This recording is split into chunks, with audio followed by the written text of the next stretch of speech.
Boa noite. Boa noite. Queridos irmãos, queridas irmãs espíritas, que nós possamos continuar, já que passamos a tarde inteira juntos, à noite, possamos continuar em paz. Eu vou fazer uma coisinha, uma fala que me ocorreu. Uma vida tão gloriosa, né, não cabe em uma única existência. Uma vida tão produtiva como a do nosso tio Divaldo é tão gloriosa que mesmo postumamente tem coisas que ainda estão por vir. Isso me chamou muito a atenção agora quando a Luziana estava anunciando a potência desse espírito que trabalhou até o final, literalmente, da sua existência, nessa existência. Um espírito que se programou também para essa existência, porque ninguém consegue fazer uma existência tão gloriosa de improviso, né? Então, é uma vida gloriosa, nos convidando a essa vida gloriosa, mas antes mesmo de ler o livro, eu já fiquei pensando assim, que a vida gloriosa é o próprio médium que conseguiu se transformar em uma mensagem viva, e fiquei vendo ali a revista Presença Espírita, e vendo assim a beleza, né? Então temos um conteúdo, queridos irmãos, queridos amigos, um conteúdo que veio através dessa alma, através desse ser, e veio também desse ser. Porque quando a pessoa ela consegue viver bem uma vida, ela acaba também se tornando por si mesma, a sua própria luminosidade, alguma fonte de luz. Não é só um intermediário dos benfeitores, mas de alguma forma ela própria se torna uma benfeitora. Então esse livro, Vida Gloriosa, eu já estou com curiosidade de ler, mas já sei que trata-se da própria vida do médium, né, no final das contas, porque foi uma vida gloriosa. E já que nós somos espíritas, nós acreditamos que a vida ela é única, no sentido de, ao sermos criados pelo Pai, ao nos desgarrarmos do Pai, nós temos uma vida única, que tem momentos de existência e momentos de transcendência. O nosso tio Divaldo está agora na transcendência, mas nós estamos na existência. Então, como nós estamos na existência, o nosso compromisso é de continuar a levar a boa nova da forma que nós conseguimos, da maneira que nós entendemos sermos capazes. E é sobre isso que a mensagem que os amigos me pediram para poder discorrer fala. A mensagem é do livro Legado Kardeciano, do autor Marco Prisco, autor espiritual, por a mediunidade do nosso Divaldo Franco, e a mensagem é intitulada Ao Seu Alcance. Eu realmente não conhecia, Luziane, não só o livro, como também não conhecia muito o espírito, mas eu achei assim uma mensagem tão potente, porque é muito direta ao ponto, sabe? É bastante certeira nas suas colocações, e além de ser certeira, ela não faz uma coisa simplória. São mensagens certeiras, mas muito profundas. Então, o que é que eu combinei com o Júnior? Para que ele pudesse projetar a mensagem aí por inteiro, para que a gente possa ler essa mensagem ao seu alcance. Questão 653. Precisa de manifestações exteriores à adoração? E os benfeitores respondem: a adoração verdadeira é do coração. Em todas as vossas ações, lembrai-vos sempre de que o Senhor tem sobre vós o seu olhar. Então comenta o Espírito, Marco Prisco. Você tem um compromisso com a vida, não somente na rotina diária, nem tampouco com os trabalhos através dos quais aufere lucros. Cumprir o dever de qualquer jeito, todos o fazem. A você compete fazer algo mais. Utilize a hora extra num serviço extra. A necessidade de muito repouso, às vezes, é apenas preguiça. Eu, particularmente, vou frisar essas duas partes aí. Cumprir o dever de qualquer jeito, todos o fazem. Agora, você tem o convite de fazer algo a mais. Então, utilize a hora extra que você faz já com alguma coisa mais extra ainda, fazendo algo a mais. Porque esse é o cerne da mensagem, ao relembrar a passagem evangélica de nós darmos não só 1000 passos, mas darmos 2000 passos, fazermos algo a mais. Quando pedirem uma parte da nossa vestimenta, nós darmos um pouco mais. Adicione, portanto, bom humor à disposição jovial e disposição jovial às tarefas do cotidiano. Quem serve com alegria produz mais e melhor. Dilate a simpatia em seu redor. A cordialidade é irmã do êxito. Quanto seja possível, observe como os outros se conduzem no trabalho nobre e evite fazer tudo quanto você reprova ou acha errado neles. O homem sábio não censura, ensina pelo exemplo. Reivindique para a própria experiência o salário.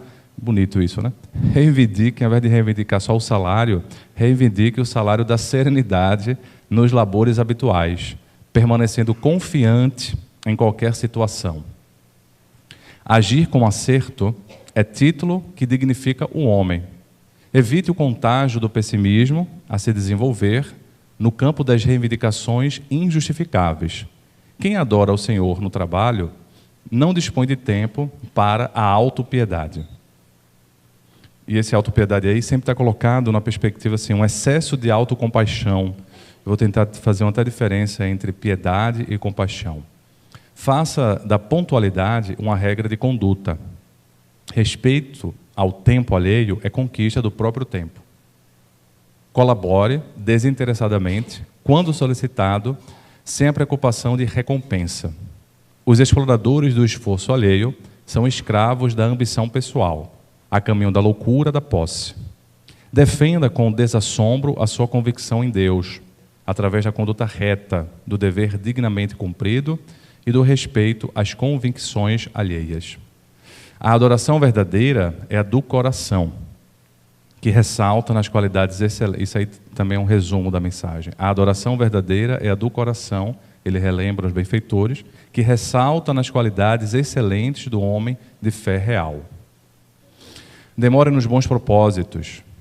O homem verdadeiro não é aquele que tem ideias punjantes e belas constantemente, mas os que sabe porfiar, realizar e produzir. Por isso que ele coloca, demore nos bons propósitos. Não seja apressado na atividade e na quantidade de ideias, porque da ideia é muito fácil. A dificuldade é colocar em prática. Dispense o elogio nas suas atividades. O salário mais digno para o servidor é a satisfação sempre nova de haver feito o melhor que pôde. Faça a adoração à irmã de todas as horas. Os problemas difíceis exigem paciência, meditação, capacidade e comunhão com as inteligências santificadas da espiritualidade. Você pode tornar melhores os dias da sua vida. Missionário silencioso, você tem ao seu alcance os recursos valiosos para o êxito da missão.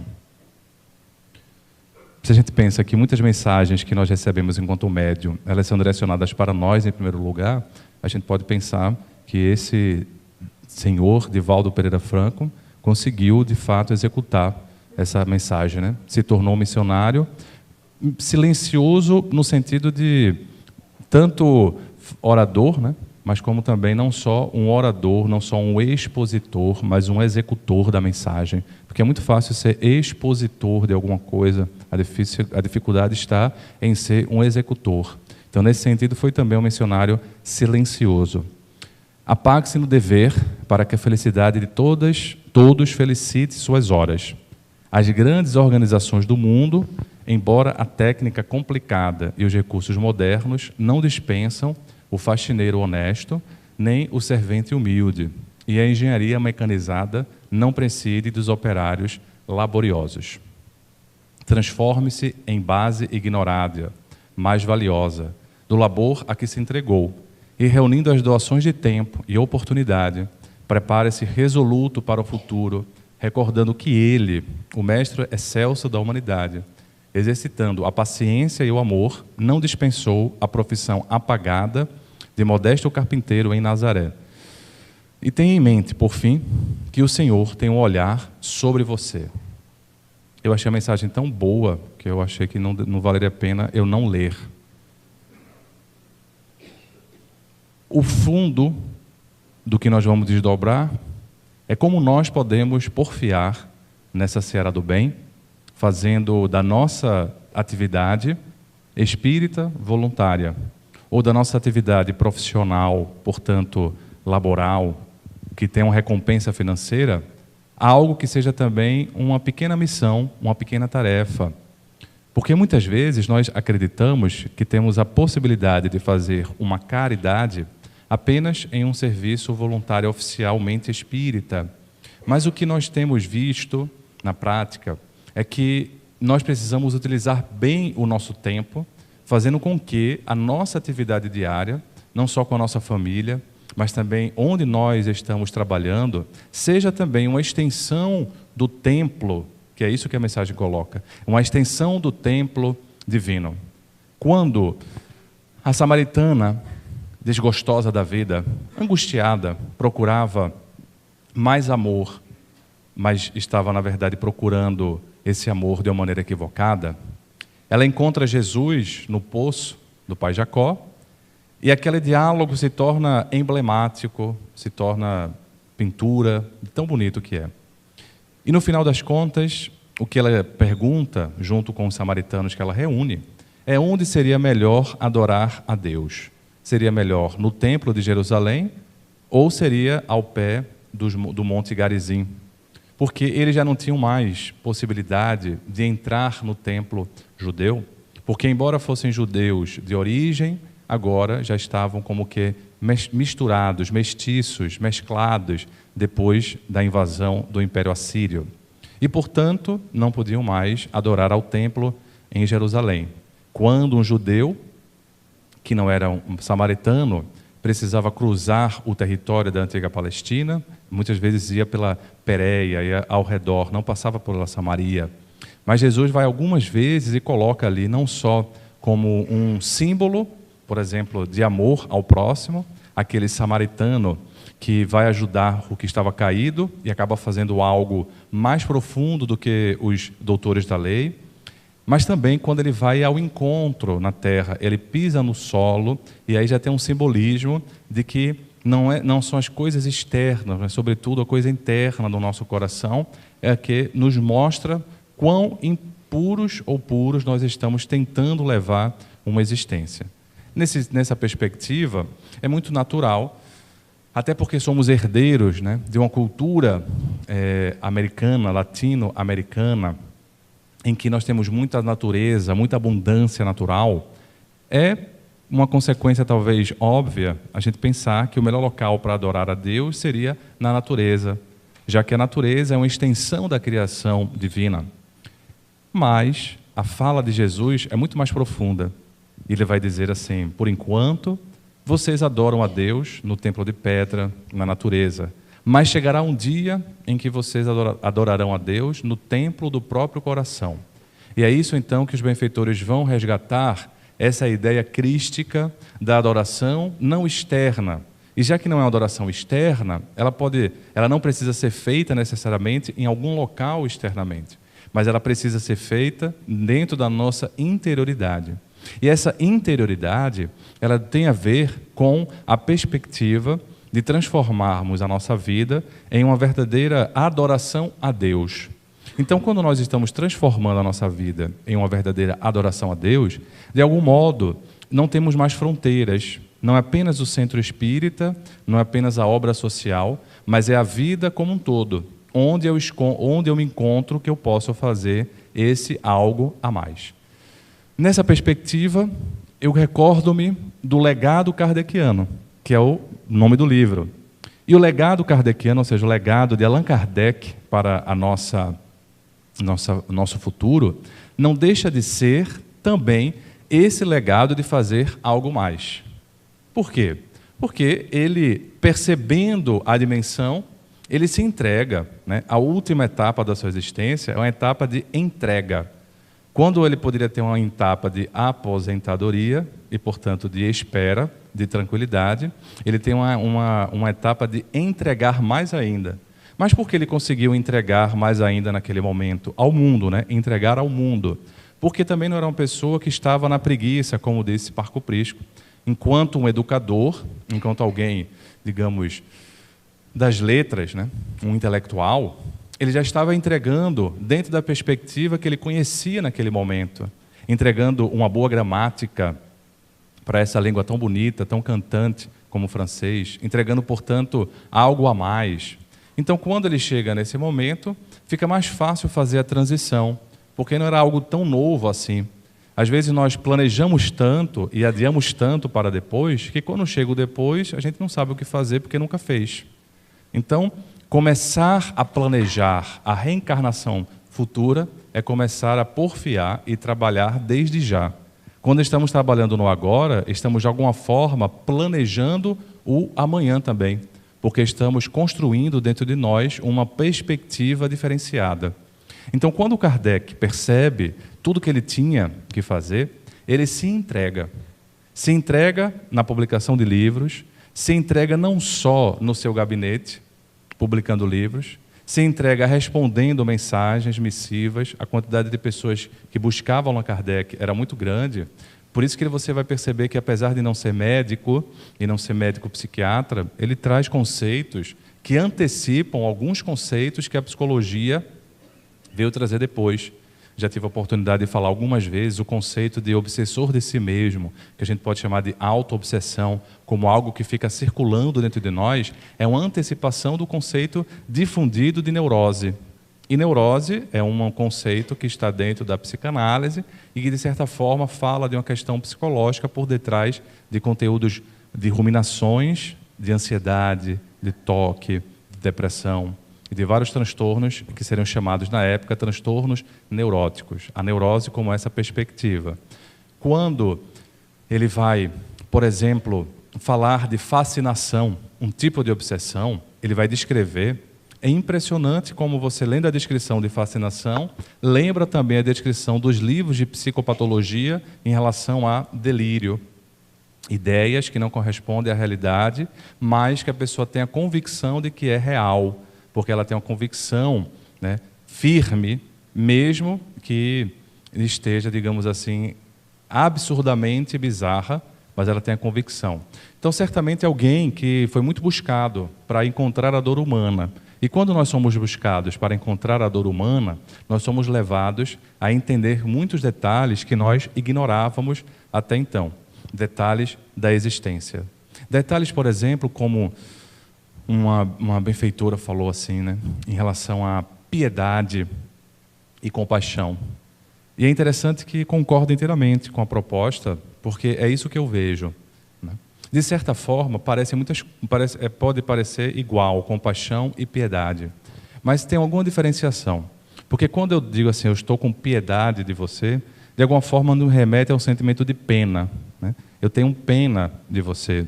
Então, quando eu tenho pena de você, é porque, de certa forma, eu estou percebendo que aquele equívoco em que a pessoa se encontra, eu já não encontro mais a possibilidade de estar lá. Porque eu já estive, mas não estou mais. Então, faz sentido um sentimento de pena. Então, nesse sentimento de pena, de alguma forma, eu sinto-me um pouco superior. Eu me sinto um pouco mais acima do que o outro. Diferentemente da compaixão. Compaixão é estar com. Paixão vem de emoção. Nós temos algumas palavras gregas, né, que dão origem. E essa palavra grega, pathos, ela pode ser traduzida de diversas formas. Né? Paixão, emoção, prazer, alguma coisa que está além da razão. E o grego tinha a ideia de que a felicidade era uma felicidade apatheia, ou apática, ou apatos, sem o patos, sem a paixão, sem a emoção. Era uma felicidade mais racional, porque para o grego a razão, né, a inteligência era, digamos assim, a principal característica do ser humano, porque era a principal característica de Deus. Então, percebamos que Sócrates vai dar a denominação de que Deus seria a inteligência ordenadora. Né? Inteligência ordenadora. Quando você vê o Livro dos Espíritos, a inteligência suprema. Parece muito, por quê? Porque na nossa perspectiva espírita, esses benfeitores, incluindo Sócrates, estavam na base, e Kardec percebe isso e coloca em O Evangelho segundo o Espiritismo um resumo ali da teoria de Platão e de Sócrates como sendo o precursor da ideia de Cristo, um precursor da ideia espírita. Nesse sentido, quando somos levados a lidar com a dor humana, nós vamos conseguindo diferenciar essas coisas. E diferenciar, por exemplo, que sim, a gente pode precisar de uma autocompaixão, mas que essa autocompaixão não seja o que Joana de Ângeles coloca nos seus livros, uma autocompaixão neurótica, uma autocompaixão que, na verdade, é uma vitimização. É uma autocomiseração, portanto, se a gente quiser usar algum outro termo. Então, por isso que ele coloca autopiedade, porque, de certa forma, essa coisa da pena é como se eu tivesse pena de mim mesmo. Então, eu tendo pena de mim mesmo, eu estou me colocando no lugar inferior. Por quê? Porque a pena é alguma coisa de que eu estou aqui em cima, né, e estou com pena de alguém que está embaixo. Então, se eu sinto pena de mim mesmo, eu estou me colocando automaticamente de uma forma meio, digamos assim, patológica, ou seja, de uma forma meio obsediada consigo mesmo, num caminho inferior, num canto inferior. E se eu me coloco de uma forma muito inferior, como é que eu vou sair desse local? Como é que eu vou sair dessa autocompaixão que se transforma numa vitimização? A perspectiva, portanto, é o trabalho que vai ampliando o nosso conceito conosco, porque vai lidando com a dor do outro. E Kardec fazia isso nas respostas, mas ele fez isso além das respostas das cartas, que era muita, né? Não era pouquinha carta, eram muitas cartas. Mas, além disso, ele funda um centro espírita. Ele percebe que era necessária alguma associação espírita. Então, ele faz algo a mais, né? E nessa associação espírita, ia, assim, muita gente que era intelectual para poder entender, estudar, mas é muita dor, como sempre vai a dor humana ao encontro do centro espírita. Mas ele faz mais. Ele faz viagens espíritas. E livros que li assim, sobre Kardec, dos que eu mais achei interessante, foi A Viagem Espírita, né? Ele narrando e a forma minuciosa que ele narra, sabendo ali do legado que ele tem que ser humilde para saber disso. Não vou. O que é isso? Essa viagem não vai ser que nada. Foi um exemplo grande para o nosso movimento espírita, para nós. Ser humilde é saber o que se é. Ele soube o papel dele, aceitou o papel dele, e é muito bonito o contato que ele tem com outros espíritas de outros países, especialmente da Bélgica, que até hoje guarda ainda, digamos assim, reminiscências desse movimento espírita desde aquele tempo. Então, Allan Kardec faz algo a mais. E o legado de Kardec para nós já começa nessa perspectiva que o Marco Prisco nos relembra. Fazer algo a mais. Fazer algo extra, algo que é já extra. Porque, veja, a codificação espírita já foi algo extra, digamos assim, no sentido de fazer algo que não trazia um retorno financeiro para ele. Ao contrário, tirava o financeiro também dele, já que ele tinha que também dar um subsídio naquela causa que se iniciava. Mas, além do extra, ele fez algo extra, que foi fundar centro espírita, que foi responder carta, ir ao encontro de outros centros espíritas. E é interessante que um outro legado de Kardec para a nossa doutrina espírita, que eu acho que sempre tem que ficar sendo levantado, é o próprio legado da ideia de reencarnação. O nosso Celestino falou sobre a reencarnação na perspectiva da Bíblia, e é interessante porque Kardec foi desses do movimento pioneiro do moderno espiritualismo quem percebeu, porque ele usa um método científico, ou melhor, um método inspirado na ciência, que é o método da universalidade dos ensinos dos espíritos. Não vamos pegar só que um espírito diz, vamos pegar o que vários espíritos dizem. O que tiver mais ou menos homogêneo, o que tiver mais ou menos ali de acordo, deve ser uma verdade. Mas para existir alguns pontos, e a reencarnação era um desses pontos, que nem todos os espíritos traziam. Quer seja por uma questão étnica, racial, de preconceito, porque eu sempre digo que a principal consequência ético-moral da reencarnação não é manter as castas das pessoas, né? Eu sou superior, eu sou inferior. Mas, na verdade, mostrar que todos somos potencialmente divinos e todos estamos juntos no universo, no barco do universo. Então, a principal consequência ético-moral, na minha perspectiva da reencarnação, é justamente a quebra do preconceito e a união dos seres humanos em uma grande nação. E nem todos os espíritos, especialmente ali em Europa, naquela época, tinham essa noção, né, de que eles eram irmãos mesmo, né? Então, o Arthur Conan Doyle, o autor de Sherlock Holmes, ele anota muito bem isso, fala assim, olha, o espiritualismo francês ou o espiritismo, eles falam de reencarnação. Agora, o espiritualismo aqui da Inglaterra, os espíritos não falam de reencarnação. E aí, onde é que está a verdade? Então, ele toma partido, né? Ou seja,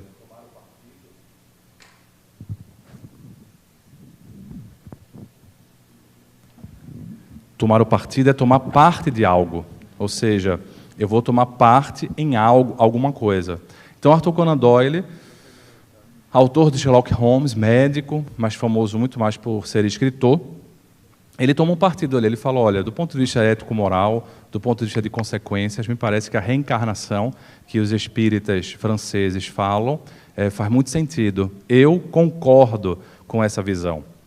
Então, não é porque o espírito desencarnou que o espírito consegue, digamos assim, ter toda a visão da realidade. Além disso, existem às vezes essas questões de... Como médicos, né?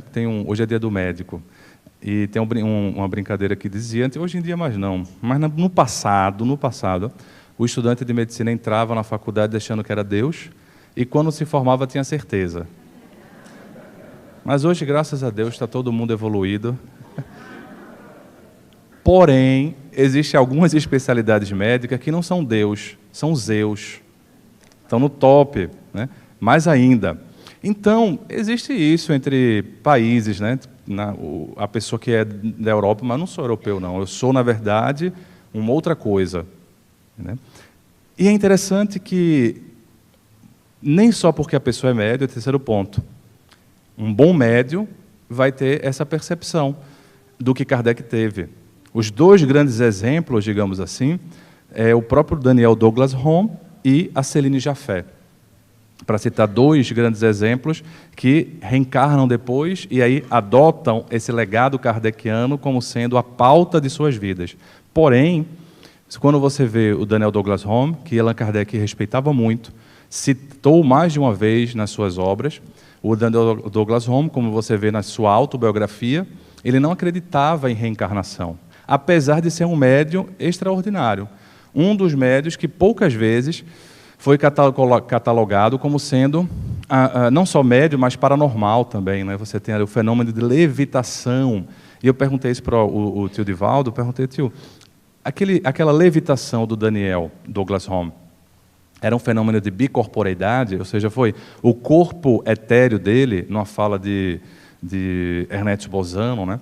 Que a gente viu ali, que as pessoas viram, ou foi o quê? Não, aquilo foi um fenômeno mesmo de levitação, ele me explicou.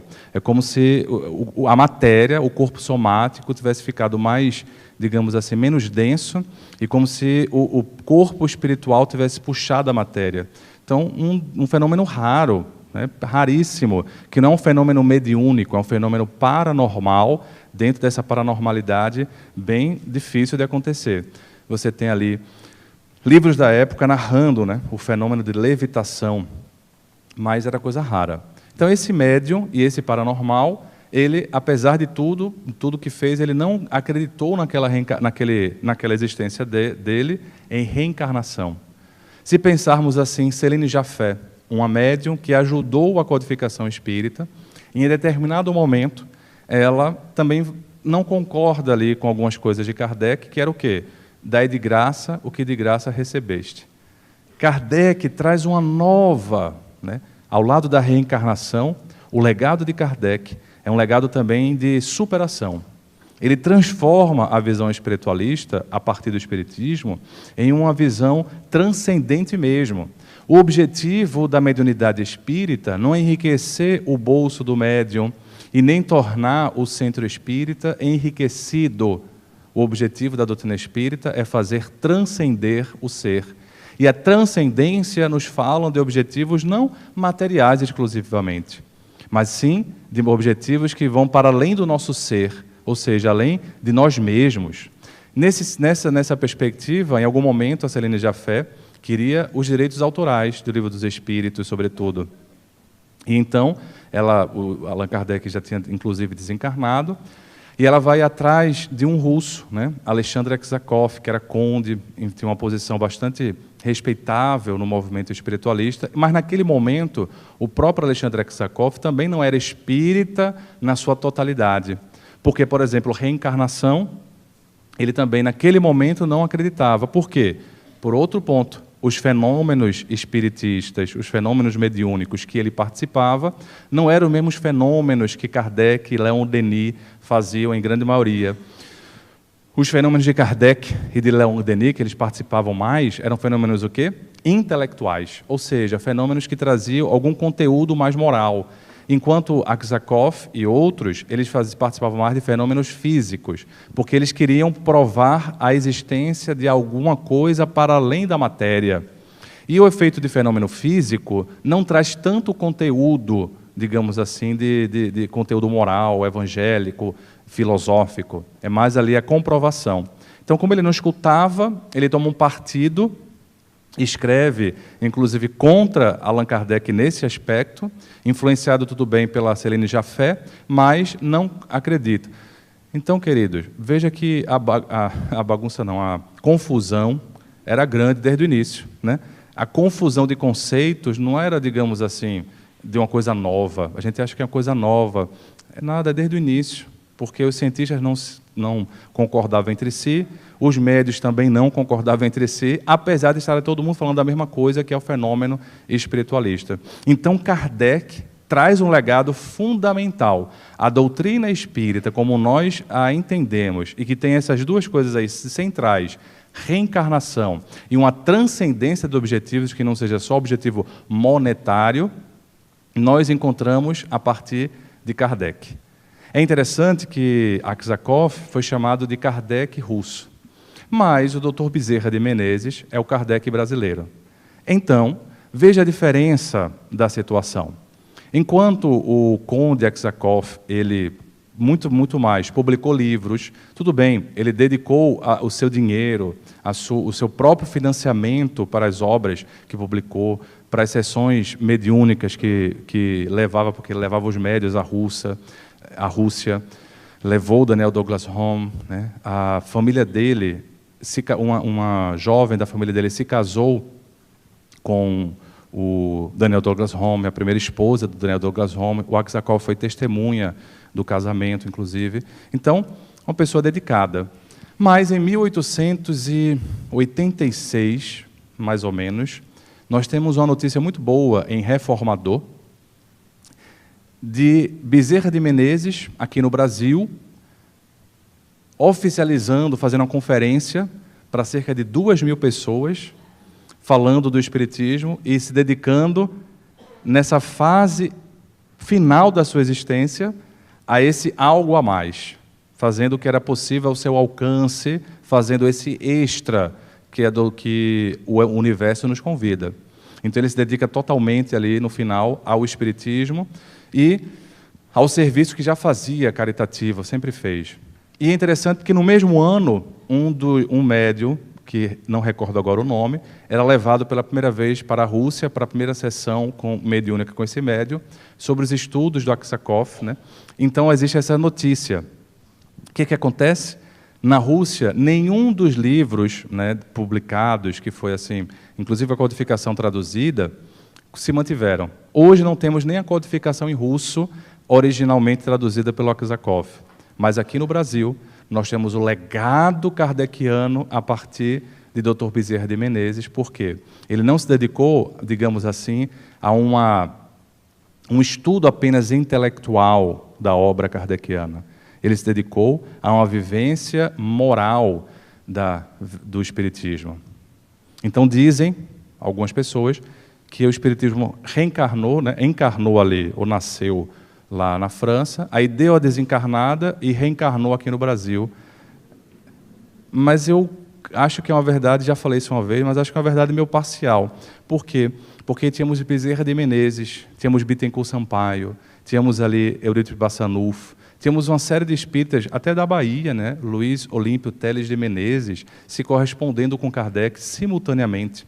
Mas coloco aqui, enalteço a figura do Dr. Bezerra, porque ele, sendo já um espírito de primeira grandeza, ele não se tornou um espírito de primeira grandeza depois da sua reencarnação eficaz.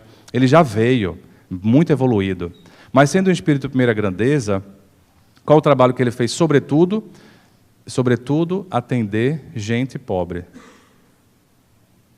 Sobretudo, ser o médico dos pobres. O título principal que ele teve e que nos lega é atender à necessidade humana na sua dor.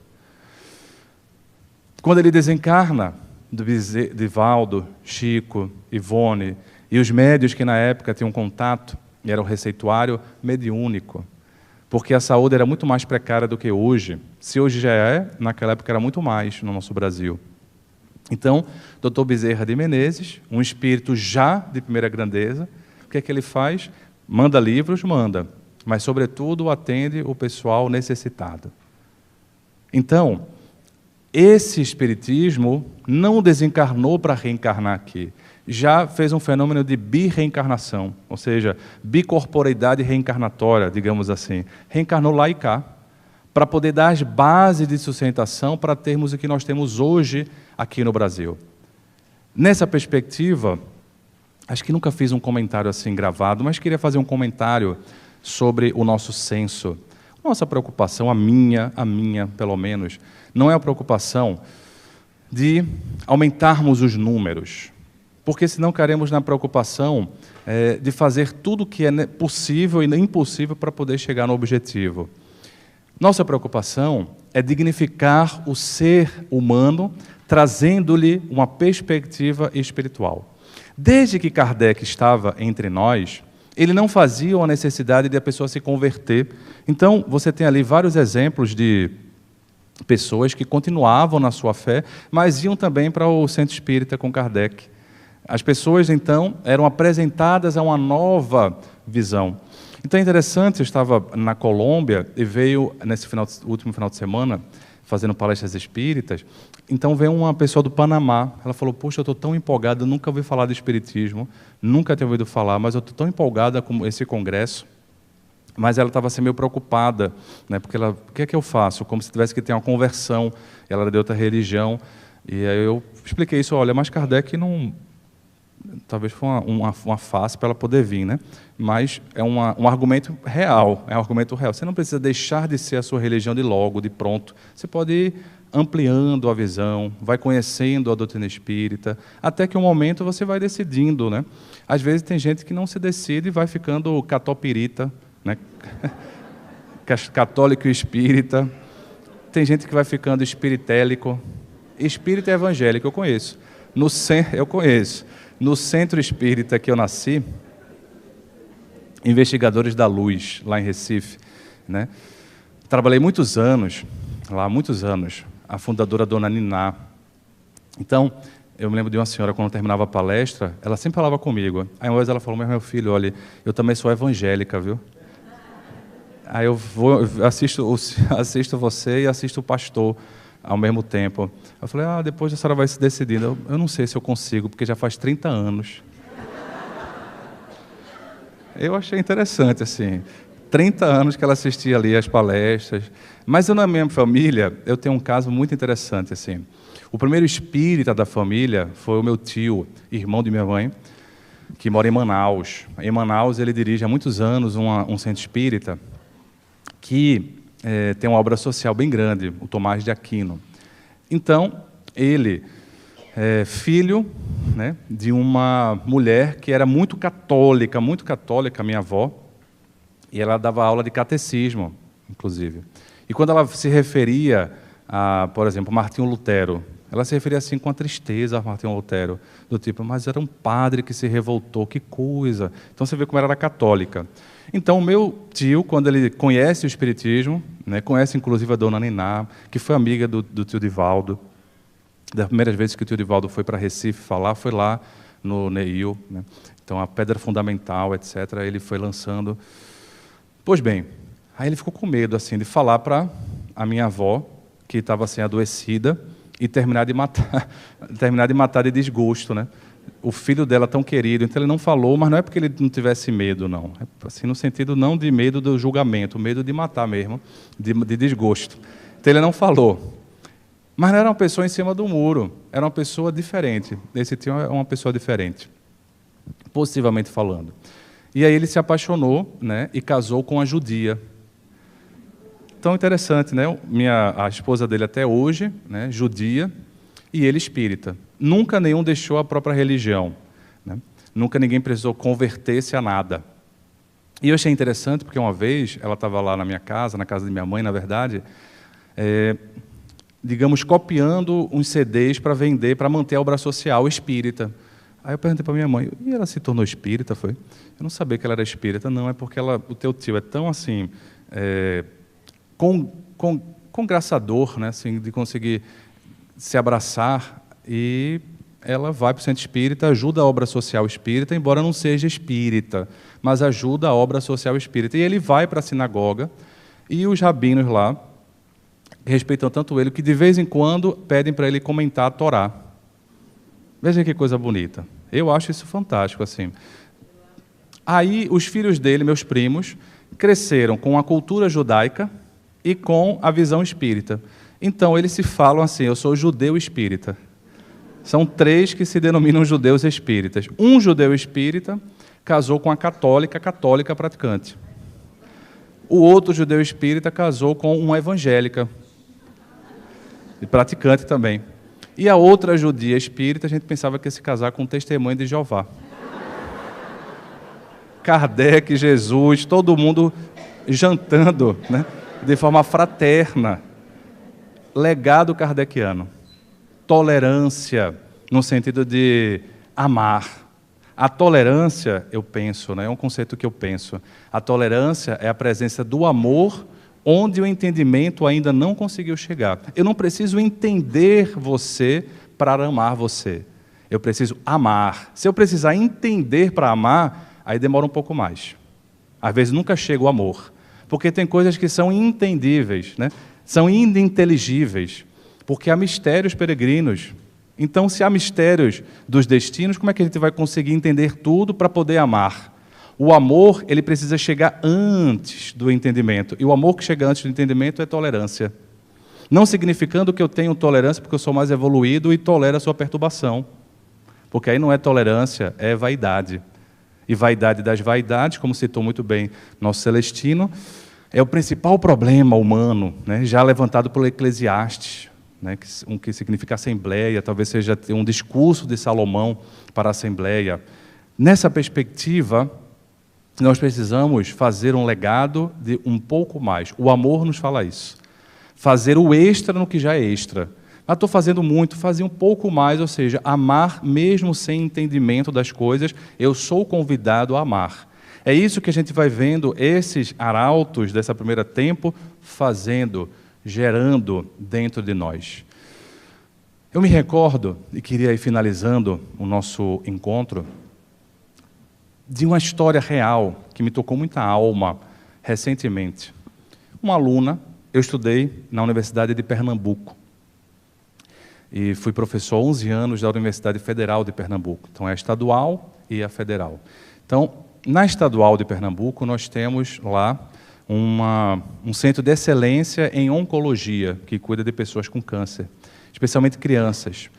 Então, tem ali uma obra social também, junto do SUS, que a gente chamava de castelinho, porque foi o pessoal voluntário que construiu um castelinho mesmo, de fato um castelinho. Por quê? Porque as crianças vinham do interior e muitas vezes com câncer tinham que morar no hospital durante um tempo.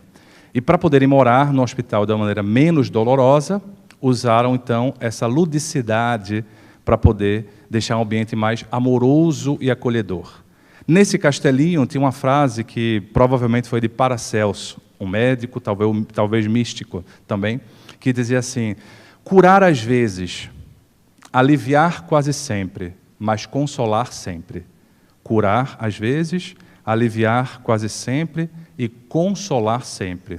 O consolo é aquilo que está ao meu alcance.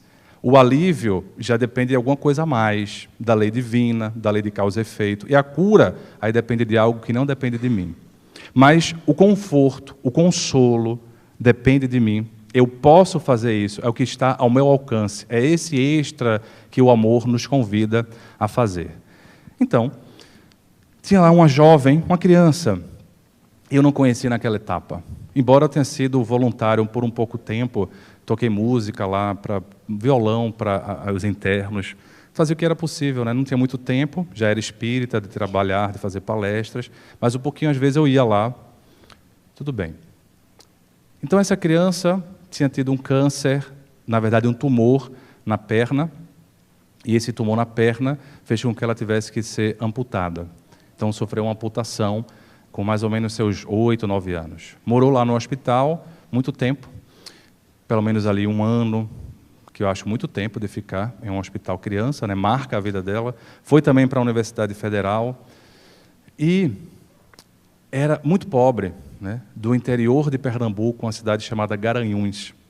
E no interior de Pernambuco, ela dizia assim, eu morava, doutor, no local que o barranco, às vezes, nos dava medo de a gente perder a casa. Essa jovem, eu reencontro, na verdade, eu encontro, porque eu não a conheci, não lembro dela, mas certamente cruzei com ela, porque estávamos no mesmo período, eu como estudante de medicina da UPE, ela como paciente da UPE, paciente do Oswaldo Cruz, o nome do hospital. Eu cruzo novamente a vida, e agora sim, tendo contato com uma aluna minha de medicina na Universidade Federal de Pernambuco.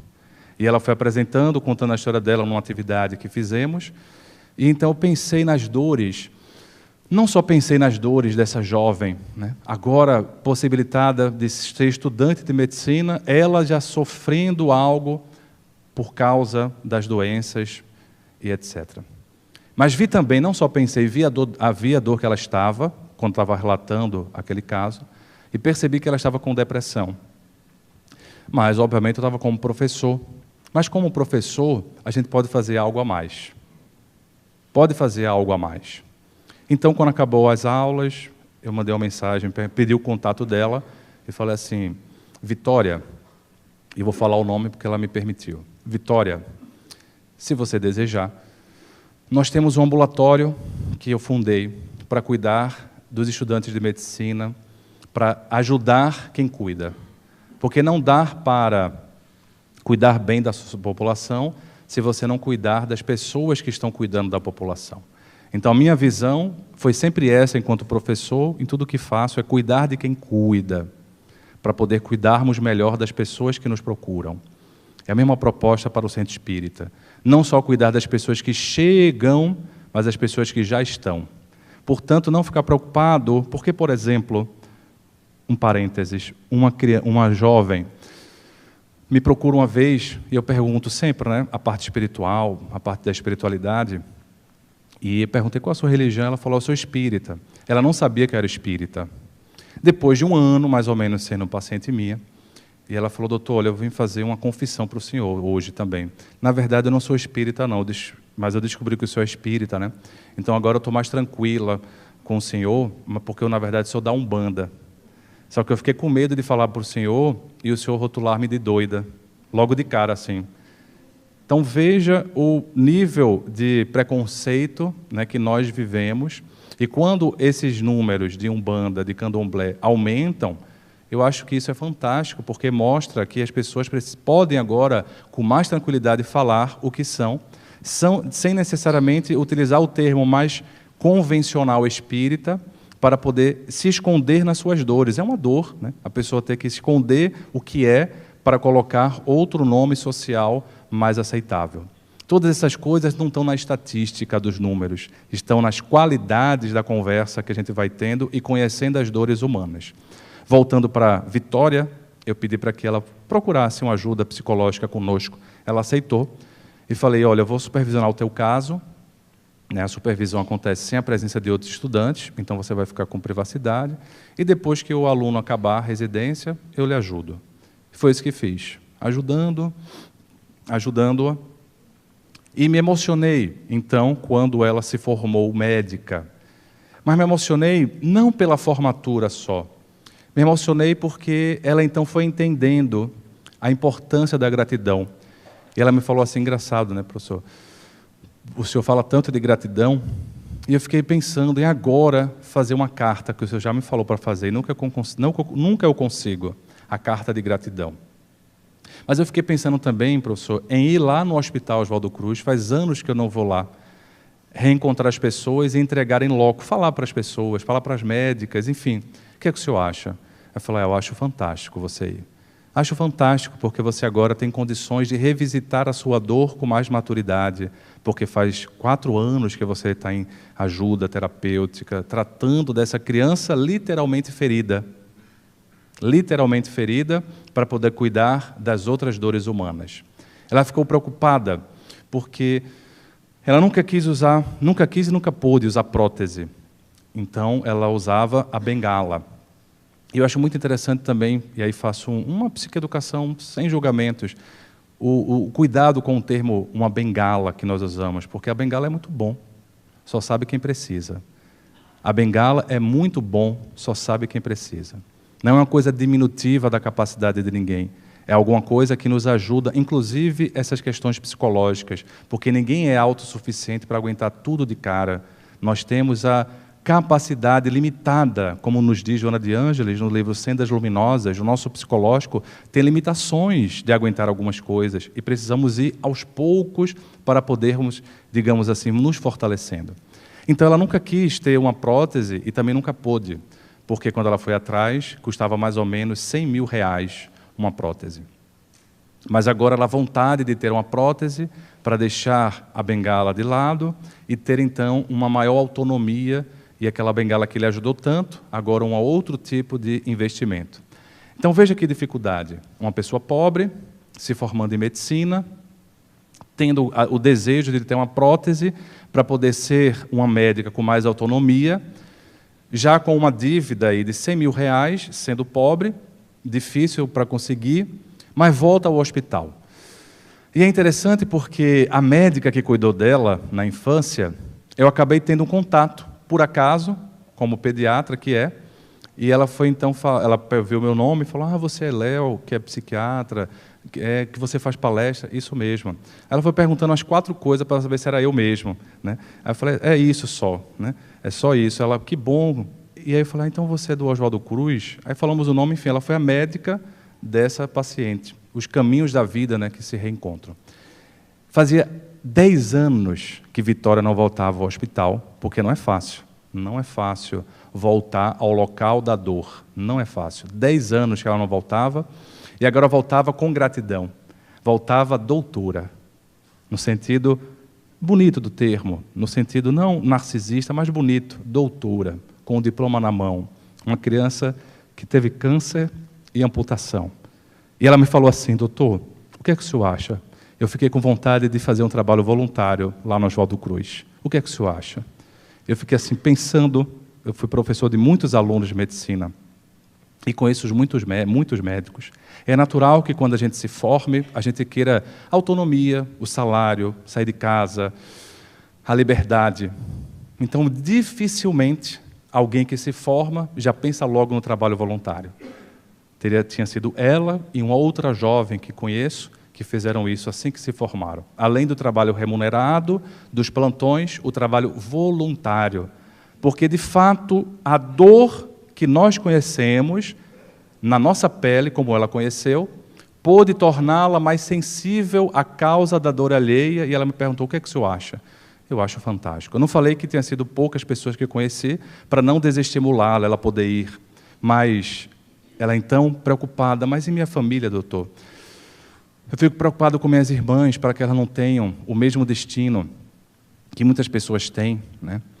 E eu falei para ela assim: Vitória, a melhor forma que a gente tem de salvar os outros é salvando a si mesmo. Não na perspectiva egoísta, mas se você fizer uma boa vida, a sua irmãzinha vai ver que é possível mudar a realidade. E você vai ser uma esperança viva no coração da sua irmã. E ela então me falou alegre: doutor, o senhor tem razão. Na minha formatura, na colação de grau, minha irmãzinha falou assim: Vitória, eu quero ser que nem você, e quero ter uma Vitória como você teve. Então eu segurei a lágrima um pouco, mas ela me percebeu emocionado, e ela então falou: doutor, eu vou ajudar. Essa vitória, da nossa vitória, nos relembra que é sempre possível fazer um pouco mais.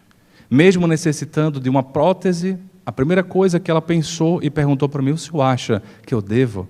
É claro que deve, porque ser médico e ser humano são coisas que não podem se dissociar, são coisas que não podem se descasar.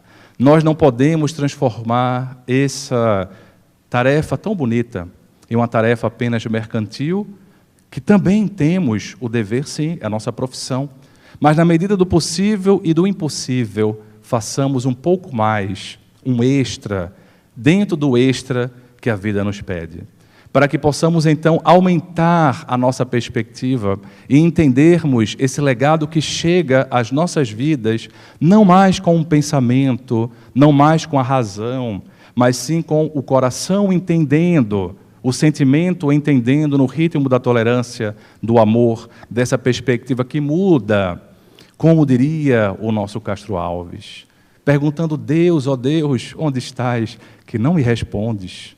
Desencarnado, responde a si mesmo, que há coisas que nós não entendemos com a razão, há coisas que nós sentimos e fazemos com as mãos e com o nosso coração, porque há mistérios que são peregrinos, nos mistérios dos destinos que nos mandam renascer.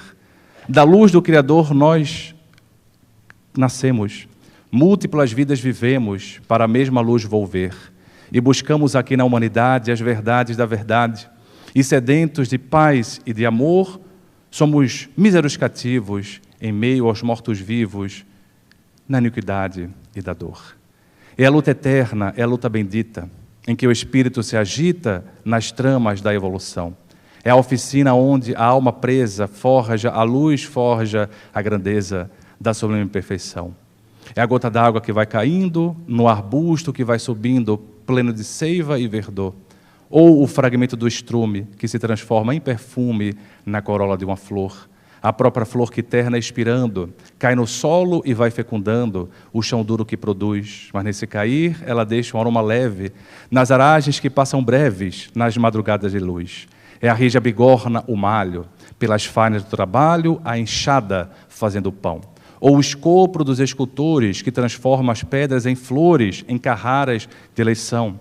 É a dor que, através dos anos, dos algozes e dos tiranos, anjos puríssimos faz, transformando até os neros rudes em arautos de virtudes, em mensageiros de paz, porque tudo evolui, tudo sonha, na imortal ânsia risonha de mais subir, mais galgar. Porque a vida é luz, a vida é esplendor, já que Deus é o seu autor, nós somos, portanto, um pouco do seu altar. É por isso que aqui na Terra às vezes se acendem radiosos faróis que esplendem dentro dessas trevas mortais, e suas rútilas passagens deixam fulgores, deixam imagens em reflexos que são perenais. É o sacrifício do Cristo, portentoso jamais visto, no sofrimento da cruz, sintetizando toda a piedade, e cujo amor à verdade nenhuma pena traduz. É Sócrates, bebendo a cicuta. É César ainda trazendo a luta tirânico, conquistador. É Anchieta aqui ensinando naquele momento os povos que estavam aqui e precisavam de uma luz maior no porvir. Mas, sobretudo, o exemplo de humildade, de extremosa caridade do pobrezinho de Assis. Por isso, benditos sejam aqueles que semeiam bem, aqueles que glorificam as próprias vidas nas sendas das iluminações que fazem, porque eles encontraram, e nós encontraremos um dia também, a alegria, a paz, a evolução que tanto desejamos nas sendas do caminho da nossa vida. É por isso que nesses dias de guerra, nesses dias de tantos embates e combates, nós nos dizemos para a nossa interioridade: caminhai. Porque o amor é a luz a que se alcança. Tenhamos, portanto, queridos irmãos espíritas, tenhamos fé, tenhamos esperança, que para o infinito seja a nossa marcha. Marchemos juntos em nome do amor. Que assim seja, e muita paz.